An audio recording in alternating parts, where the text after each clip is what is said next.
Hello, everyone. I'm Professor Geek. Welcome back to the channel. And so I saw Fan Man's video the other day that he made on Bill and Ted Face the Music, the new Bill and Ted movie. And he actually goes in I recommend you watching his video if you haven't seen it, because he goes in and shows the article that talks about the creator or one of the co-creators of Bill and Ted, Solomon, something Solomon is his last name. And it's just the usual MO from Hollywood creators today. They've allowed agenda to steer them to some degree, obviously already. We don't know how much it'll be unless you actually want to go see the movie. I'm out. I don't even care about it anymore.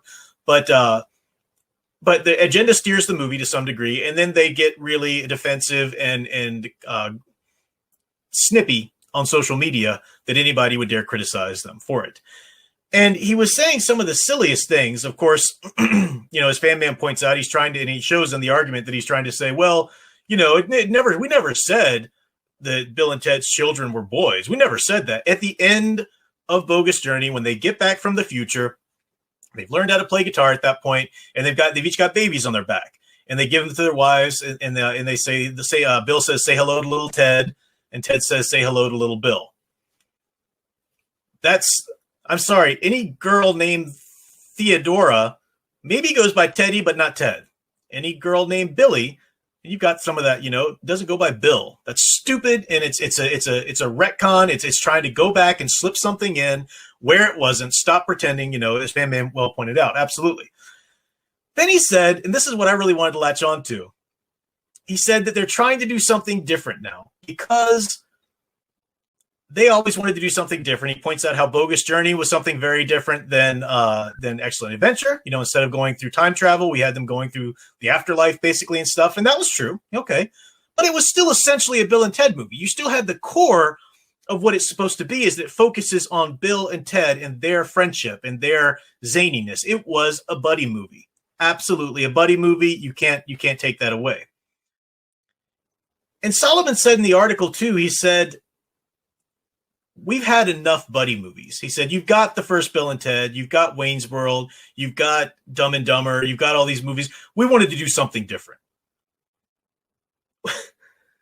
You're making a Bill and Ted movie. You can't do anything different. That's ridiculous. That's like somebody saying, well, we're making a Superman movie, but the world's had enough superhero movies, so we want to do something different. Or that's like somebody saying, well, we're doing a Star Trek series, but the world's had enough Star Trek series. We want to do something different. It's like somebody saying that this is supposed to be a Marvel superhero movie, but the world's had enough of that. So we want to do something different and make it more about agenda and gender privilege or something like that.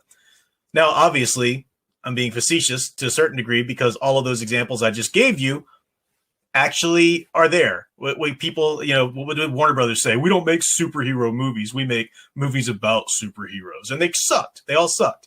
What about the Star Trek Picard? Awful, because they completely bypassed the formula. It's not about Star Trek anymore. It's about agendas and poorly written garbage that Patrick Stewart just wants to shove into it. And Marvel, the Captain Marvel movie, they dropped the ball on that. So this is what happens, and this is the point I'm trying to make, is that this is Hollywood's MO right now. They are continuously and determined to not give the public what they want, but to give the public what they want the public to want under the guise of what the public wants, and hope everybody will just swallow it and be okay and shut up about it. That's what they did. That's what they're doing with, that's what Marvel's done. That's what Star Wars has done. That's what, now apparently the Bill and Ted movie is going to be about. And again, I don't know to the degree of which it'll be in there, but just the simple principle of the thing, the fact that they already made this fundamental change with their daughters. And I don't mind, again, like Fan Man said, I've got a daughter too. I don't mind that they have daughters, but that's a change. They're changing it. And why are they changing it? For the sake of agenda. You can't pretend it's for any other reason. It's for agenda. And that's not okay. And we've got to stop just, Big Al, buddy, close your ears.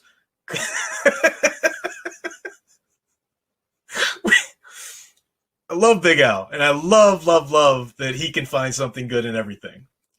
But if we were all like Big Al, then we would never receive anything quality from Hollywood, because we would all just go ahead and pay for and watch whatever they put out and support it and imbibe in it and talk about it and give them, pat them on the back for it to some degree, or find something at least to pat on the back for it. So it's good that we have our Big Al, and it's good that we have some people like that, but that needs to be the exception and not the rule when it comes to those of us who decide whether or not we're going to support movies. And this is a pivotal time for this right now as well, because we're just coming back to the point where people can go back to theaters and see if that's still a thing now. I mean, it has changed to a certain degree. I can imagine they'll try to stop releasing it on home release, but I think we can demand that happens. And I think that's got a possibility of being the norm now, which I think would be great, because the theater experience is just awful when you have to deal with everybody else who doesn't respect anybody in the theater and whatnot. So that's something I think that we need to pay attention to, but also the kinds of movies. Now, I'm not trying to be all huffy and say, doom and gloom, Hollywood will never, blah, blah, blah, just don't support it. Just no, it's not that. I do think things could change at some point.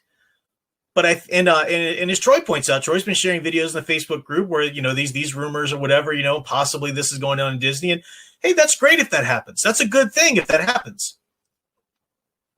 What my comment on the whole topic is that that's nowhere near enough. And if we just go back and blindly support them for doing such things, they're not smart enough to know the difference. They're not smart enough to know, oh, they came back because we did this. They'll just say, oh, they're back now. They're back now, so we can keep doing whatever we want. I mean, we've seen that over and over and over again. Every one little step forward, slide back down the hill the next time they try to make a decision. I mean, we've seen that with DC. We've seen that with all of these franchises too in the films.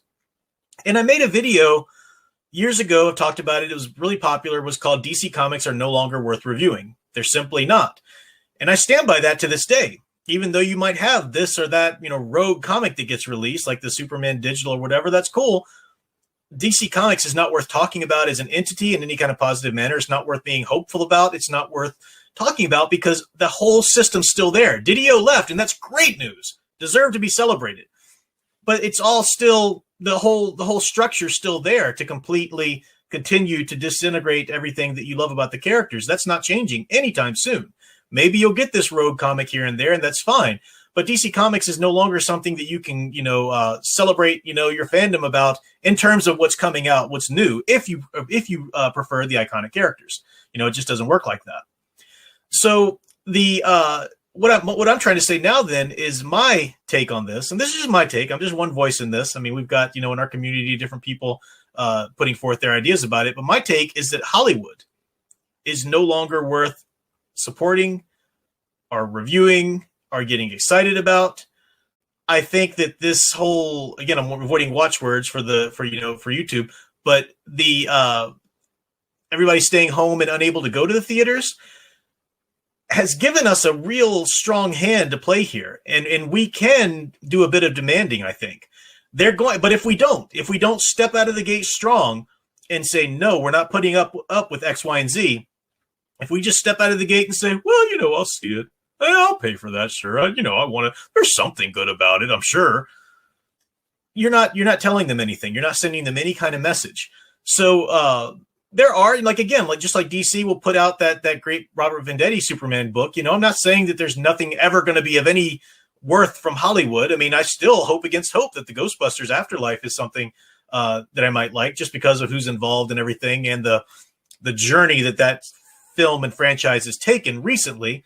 But we'll see. We'll see when we get more reveals, and we'll see if that's something. But I don't think Hollywood is worth giving money to, period, for right now. I think they've started, if rumors are true, they've started to get the message. Our factions within Hollywood might have started to get the message, and that's a good thing. That's good. But for that message and for that lesson to really sink in, we need to give them time. They're not smart enough. The marketing, the targeting groups, they need, if Disney started to crumble a little bit, that's a good thing, and if they've made some changes, that's a good thing, but they need to crumble more and they need to make more changes. if they learn that this is something they can just kind of, okay, so and so gets the boot, we bring so and so in, okay, we change this up a little bit here, okay, there, all right, good, everything's fine. No lesson, it's like disciplining a child. You can't just say, okay, don't do that again. You have to teach them a lesson, and that's what Hollywood needs right now. The people in Hollywood, those who are in power, they kowtow to this agenda seekers out there, and they've interwoven themselves into the system, and it's going to take something strong and drastic to weed them out and to get the system to correct itself. I mean, as Troy says many times, Hollywood is a business after all, and I agree with that. I just think that for the business part to take over and correct the ideologue part, it's going to need a strong spanking. Basically, it's what I think on that.